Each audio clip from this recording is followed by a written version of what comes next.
नमस्कार, अपनो उत्तराखंड दिख रहे हैं आप, आपके साथ मैं हूं खुशबू पांडे। तो चलिए बुलेटिन की ओर रुख करेंगे। मुख्यमंत्री पुष्कर सिंह धामी ने चंपावत जिले को विकास और स्वास्थ्य सेवाओं की 2 बड़ी सौगातें दी हैं।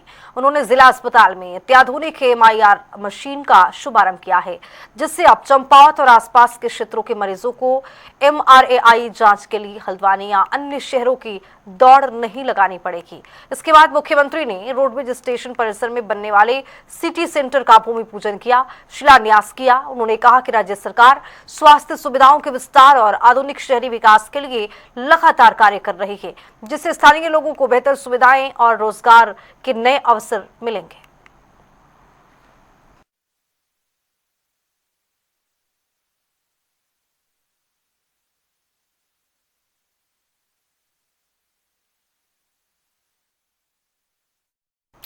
तो आइए बुलेटिन में आगे बढ़ेंगे। दिल्ली में अंतर्राष्ट्रीय निशानेबाज और पूर्व कैबिनेट मंत्री दिवंगत जसपाल राणा की मां श्यामा देवी राणा का निधन हो गया है। वो लंबे समय से कैंसर से पीड़ित थीं। दिल्ली के एक अस्पताल में उनका इलाज चल रहा था। उन्होंने बेटे के जन्मदिन के मौके पर अंतिम सांस ली है। जसपाल राणा के निधन के महज 16 दिन बाद मां के निधन से परिवार में शोक की लहर है।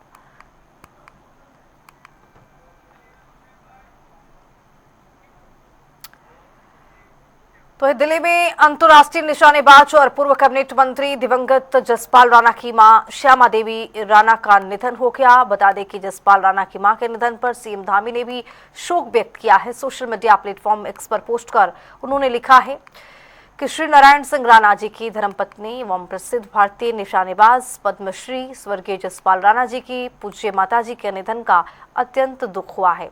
आगे उन्होंने एक पोस्ट में लिखा है कि इस कठिन घड़ी में मेरी संवेदनाएं गहरी हैं और शोकाकुल परिजनों के साथ ईश्वर पुण्य आत्मा को अपने श्री चरणों में स्थान दे। शोक संतप्त परिवारजनों को असहनीय दुख सहन करने की शक्ति भी प्रदान करें।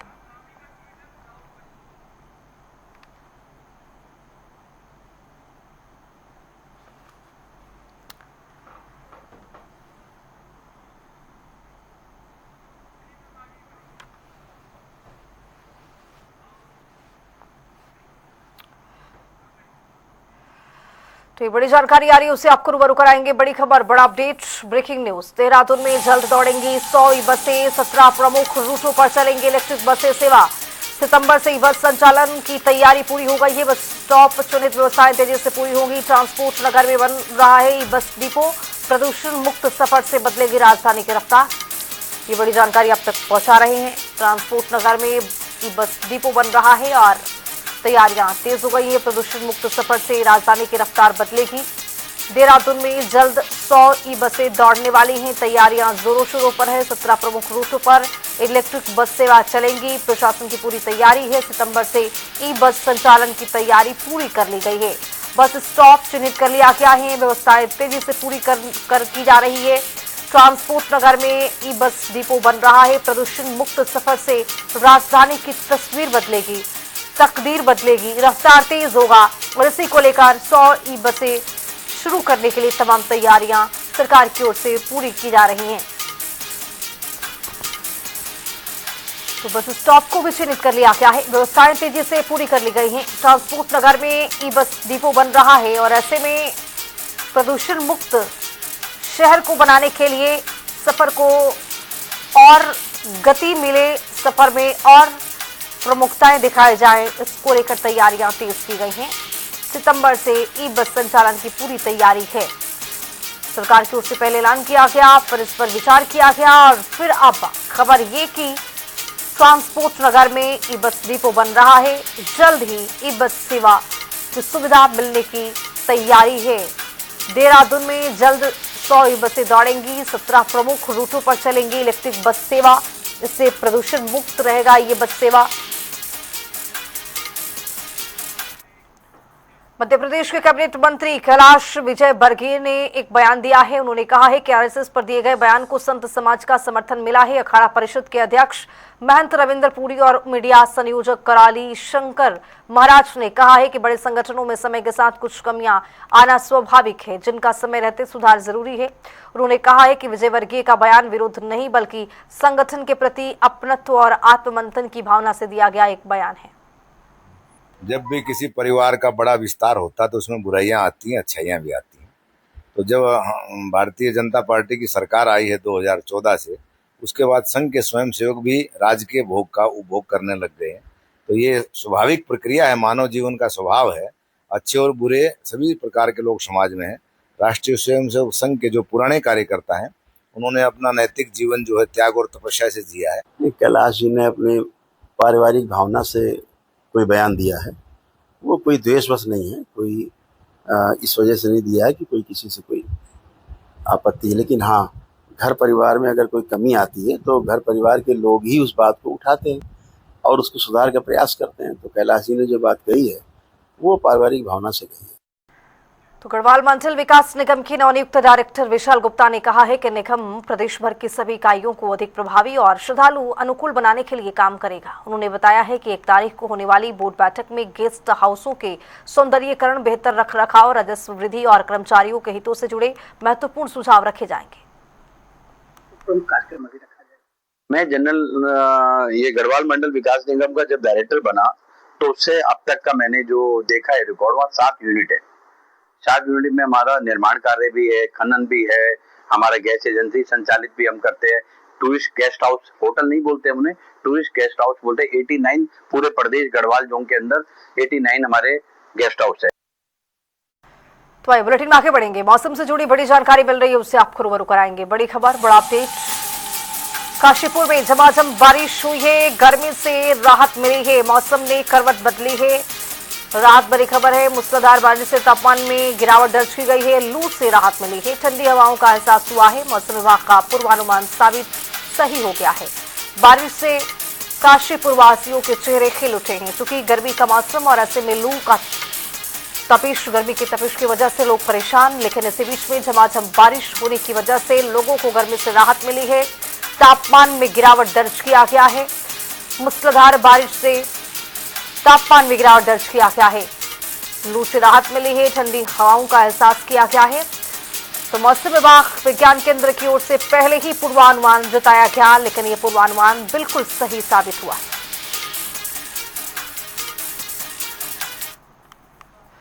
तो आपको बताते चले कि कर्णप्रयाग में निहंगों और स्थानीय लोगों के बीच हुए विवाद के बाद सोशल मीडिया पर फैलाए जा रहे नफरती बयान पर भाकपा के राज्य सचिव इंद्रेश मैखोरी ने चिंता जताई है। उन्होंने कहा है कि दोनों समुदायों को संयम बरतना चाहिए था और विवाद को भड़काने वाले बयान उचित नहीं है।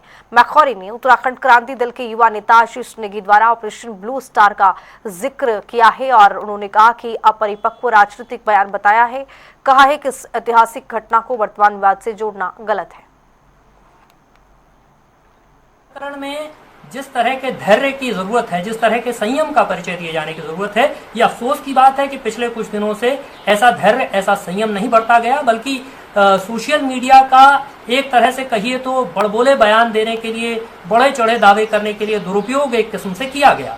पंजाब की तरफ से भी बहुत सारे ऐसे बयान आए जो अपमानजनक किस्म के थे, जिनको सही नहीं ठहराया जा सकता, और उत्तराखंड की तरफ से भी बहुत परिपक्व बयान नहीं दिए गए, बहुत समझदारी के बयान नहीं दिए गए। खास तौर पर इस पूरे प्रकरण में ऑपरेशन ब्लू स्टार का जिक्र करना बेहद अपरिपक्व किस्म का बयान है। तो इसी बीच हरिद्वार से बड़ी जानकारी आ रही है, उससे आपको रूबरू कराएंगे। बड़ी जानकारी, हरिद्वार में भीषण सड़क हादसा हो गया है। हादसे में 3 लोगों की मौत की सूचना है। हरिद्वार नजीबाबाद हाईवे पर यह बड़ा हादसा पेश आया है। बस गलत दिशा में जाकर पिकअप से भिड़ गई है। नींद की झपकी बताया गया है कारण। पुलिस ने शव को पोस्टमार्टम के लिए अस्पताल भेज दिया है। श्यामपुर थाना क्षेत्र का ये पूरा मामला है। ये बड़ा हादसा तस्वीरों के जरिए देखिए किस तरह से ये जो बस है वो आगे की तरफ से पूरी तरह से क्षतिग्रस्त हो गया है। पिकअप गाड़ी भी क्षतिग्रस्त नजर आ रहा है और 3 लोगों की मौत की सूचना मिल रही है। दुखद खबर आपको बता रहे हैं। सड़क हादसे में 3 लोगों ने अपनी जान गंवा दी है। हरिद्वार नजीबाबाद हाईवे पर यह बड़ा हादसा हुआ। बस गलत दिशा में जाकर पिकअप से जा टकराई है और पिकअप गाड़ी भी पूरी तरह से क्षतिग्रस्त हो गया है। नींद की झपकी कारण बताया जा रहा है हादसे का। पुलिस ने शव को पोस्टमार्टम के लिए अस्पताल भेज दिया है। श्यामपुर थाना क्षेत्र का ये पूरा मामला देखा गया है। हरिद्वार में ये बड़ा हादसा, जैसे ही हादसा पेश आया है ये देखा गया है कि अफरा तफरी का माहौल देखने को मिला, लेकिन इसी दौरान देखा गया कि वहां पर स्थानीय लोग पहुंचे, पुलिस प्रशासन की टीम पहुंची, फौरन यहां पर लोगों को बाहर निकाला गया, रेस्क्यू ऑपरेशन किया गया और अस्पताल ले जाते ये तीनों जो घायल लोग थे उनकी दम घुट गई है। हर्ष सैनी इसी खबर पर ज्यादा जानकारी के साथ हमारे सहयोगी हरिद्वार से जुड़ रहे हैं। हर्ष, क्या अपडेट आता हुआ जिस तरह से बड़ा हादसा पेश आया है, 3 लोगों ने अपनी जान गंवा दी है? जी बिल्कुल, हम आपको बता दें, हरिद्वार नजीबाबाद के हाईवे पर यह दर्दनाक हादसा हुआ है। श्यामपुर थाना क्षेत्र का ये पूरा मामला है, जहां पर एक रोडवेज की बस और पिकअप जो वाहन होता है, दोनों की आपस में जोरदार एक टक्कर हो जाती है और टक्कर में मौके पर ही एक व्यक्ति की मौत हो जाती है।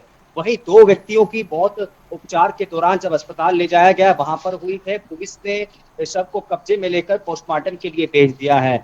वहीं दर्दनाक हादसे के बाद कहीं ना कहीं सवाल भी उठ रहे हैं और जो प्रथम दृष्टया जो जानकारी हमें मिली है उसके मुताबिक बताया जा रहा है कि ड्राइवर को अचानक नींद की जो झपकी है वो लगी। बस ड्राइवर जो थे उनको नींद की झपकी लगी और तब जाकर ये हादसा हुआ है और हादसा दर्दनाक हादसा था। आप तस्वीरों में लगातार देख रहे हैं किस प्रकार से जो गाड़ी है, पिकअप वाहन है, उसके जो एक तरीके से परकच्चे यहाँ पर उड़ते हुए यहाँ पर नजर आ रहे हैं। वही जो बस की जो हालत है, उसका जो आगे का जो हिस्सा है वो पूरे तरीके से यहाँ पर जो है क्षतिग्रस्त नजर आ रहा है। तो निश्चित रूप से देख सकते हैं कितना दर्दनाक हादसा है। और वही जो निशा यादव है, एसपी जो ट्रैफिक है हरिद्वार में, उन्होंने भी स्पष्ट रूप से ये बताया है कि जब ये हादसा हुआ, जब पुलिस को यहाँ पर सूचना मिली तो पुलिस जो है मौके पर पहुंची और वहां पर जो है मदद पुलिस ने की है लोगों की, और तमाम जो लोग थे जो घायल थे उन्हें जल्दी ही अस्पताल पहुंचाया गया ताकि ज्यादा से ज्यादा जो लोग हैं उन्हें यहाँ पर बचाया जा सके। लेकिन हादसे में 3 लोगों की मौत के बाद कहीं ना कहीं ये पूरा जो दर्दनाक हादसा है वो देखा गया। कुछ देर के लिए वहां पर जो हाईवे है, फ्लाईओवर, वहां पर जो है अफरा तफरी का माहौल देखा गया। कुछ देर के लिए जाम की स्थिति बनी, लेकिन हालांकि जब पुलिस वहां पर पूरे तरीके से नजर आई, एक्टिव मोड में पुलिस नजर आई, तो वहां पर जो है जाम भी खोला गया। तो जिस प्रकार से यहाँ पर यह हादसा हुआ है, तो कहीं ना कहीं एक दर्दनाक हादसा हरिद्वार में तड़के हुआ है। बताया जा रहा है कि सुबह 4:30 बजे ये दर्दनाक हादसा हुआ है, जिसमें 3 लोगों की दर्दनाक मौत हुई है। बिल्कुल हर्ष, देखा गया कि इसमें 3 लोगों की जान चली गई है और ऐसे में आप जब पिकअप से ये बस जाकर के टकराती है तो जाहिर तौर पर इसमें बहुत सारे लोग होंगे इस बस में, लेकिन क्या और भी कोई घायल है जिनका इलाज चल रहा हो, इसको लेकर कोई जानकारी? जी बिल्कुल, बताया जा रहा है कि तकरीबन 4 से 6 लोग इसमें घायल हुए हैं, जिन्हें का उपचार अस्पताल में चल रहा है। जब पुलिस यहाँ पर पहुंची और मौके पर पुलिस ने यहाँ पर पूरी व्यवस्था देखी और उसके बाद पुलिस ने जो घायल थे उन्हें जल्द ही अस्पताल भिजवाया ताकि ज्यादा से ज्यादा लोगों की जो जानें हैं वो बचाई जा सके। सूत्रों से जो जानकारी हमें मिली है उसके मुताबिक 2 लोग फ्लाईओवर से नीचे कूदे हैं, ऐसी जानकारी सूत्रों से हमें मिली है। जब ये हादसा हुआ तो आप समझिए कितना दर्दनाक ये हादसा हुआ होगा कि लोग किस तरीके से इसमें टकराए और पिकअप वाहन पूरे तरीके से, देखिए उसका जो पूरा जो हिस्सा है, जो पिकअप वाहन है, वो पूरे तरीके से क्षतिग्रस्त हो गया और 3 लोगों की दर्दनाक इस सड़क हादसे में मौत हो गई है। और वहीं जो एसपी ट्रैफिक है निशा यादव, उन्होंने लोगों से अपील भी की है। उन्होंने अपील की है कि जो यातायात जो रूल्स होते हैं, जो नियम होते हैं, उनका पालन करें। अपने वाहन को चलाते हुए जो ट्रैफिक जो नियम्स होते हैं उनका पालन करें ताकि इस प्रकार के हादसों से भविष्य में बचा जा सके। खुशबू, बहुत शुक्रिया हर्ष, तमाम जानकारी के साथ जुड़ने के लिए। दर्दनाक हादसा पेश आया है जिसमें 3 लोगों की जान चली गई है। पुलिस ने शव को पोस्टमार्टम के लिए अस्पताल भेज दिया है।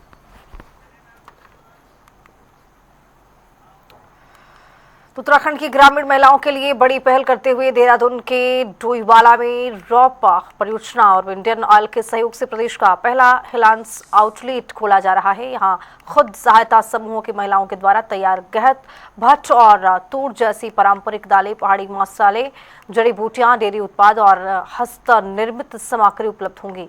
इस पहल से महिलाओं को बड़ा बाजार मिलेगा और उनकी आय भी बढ़ेगी। रिप परियोजना के अंतर्गत एक स्टेट लेवल पे MOU हुआ है IOCL के साथ। उसमें हमारी डिफरेंट जो पेट्रोल पंप्स हैं IOCL के, उसमें एक आउटलेट खोलने की, जैसे हमारा कीवी विंडोज़ करके प्राइवेट सेक्टर में है, इसी तरह से एक महिलाओं का भी आउटलेट खोले जाने की एक योजना बनाई गई है।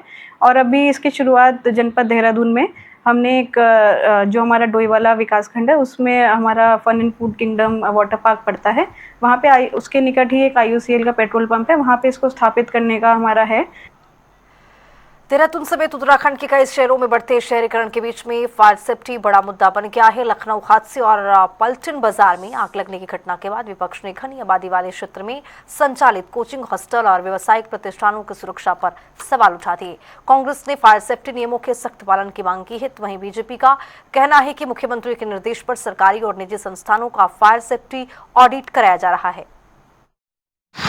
देखिए, माननीय मुख्यमंत्री श्री पुष्कर सिंह धामी जी ने अभी उच्च स्तरीय बैठक के दौरान सभी अधिकारियों को निर्देशित किया है कि प्रदेश भर के सभी hospitals, coaching centres, mall, hotels और जितने भी व्यावसायिक प्रतिष्ठान हैं या सरकारी इमारतें हैं या जो बड़े भवन हैं, उनका व्यापक स्तर पर फायर सेफ्टी ऑडिट कराया जाए।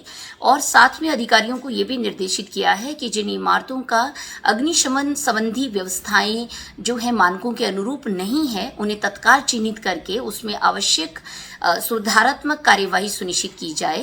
देखिए, जिस तरीके से लखनऊ की घटना घटित हुई अग्निकांड की कि एक ही जो है छोटे से प्लॉट की बिल्डिंग पे 3 आउटलेट्स चल रहे थे, जिसमें कोचिंग सेंटर भी था, ना उसके पास फायर एनओसी थी, ना ही कोई फायर एग्जिट था, एक ही एग्जिट थी। 15 से ज्यादा बच्चों की मृत्यु हो गई और एक कपल जिनकी अभी कुछ दिन बाद शादी होने वाली थी, उनकी भी जो है जान इसमें चली गई। तो लगातार बिजली कटौती से नाराज सैकड़ों लोग देर रात बाउंड्री गेट स्थित बिजली घर पहुंच गए हैं और अधिशासी अभियंता कार्यालय का घेराव करते हुए नजर आए। स्थिति को नियंत्रित करने के लिए पुलिस बुलानी पड़ी। प्रदर्शनकारियों ने एसडीओ और जेई को हटाने की मांग की है। लोगों का आरोप है कि पिछले 24 घंटे से कई इलाकों में बिजली और पानी का संकट बना हुआ है। बार बार तार टूटने, तकनीकी खराबियों से परेशान लोगों ने बिजली व्यवस्था में तत्काल सुधार, जिम्मेदार अधिकारियों पर कार्रवाई की मांग की है।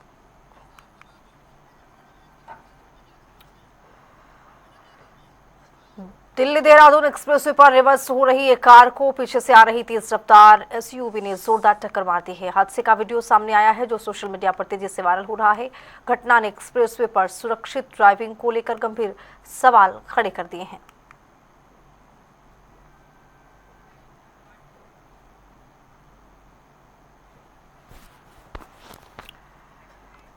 हरिद्वार के बहादुराबाद में पत्नी को जहरीला पदार्थ देकर हत्या करने के आरोप में फरार चल रहे डॉक्टर पति को पुलिस ने गिरफ्तार कर लिया है। पुलिस के अनुसार एफएसएल रिपोर्ट के जहरीले पदार्थ से मौत की पुष्टि होने के बाद आरोपी के खिलाफ कार्रवाई तेज हो गई। एसएसपी नवनीत सिंह भुल्लर ने बताया है कि मोहम्मद अनीश की शिकायत पर डॉक्टर अफजाल के खिलाफ मुकदमा दर्ज हुआ था। आरोप है कि उसने इलाज के बहाने पानी में जहर मिलाकर पत्नी को पिलाया।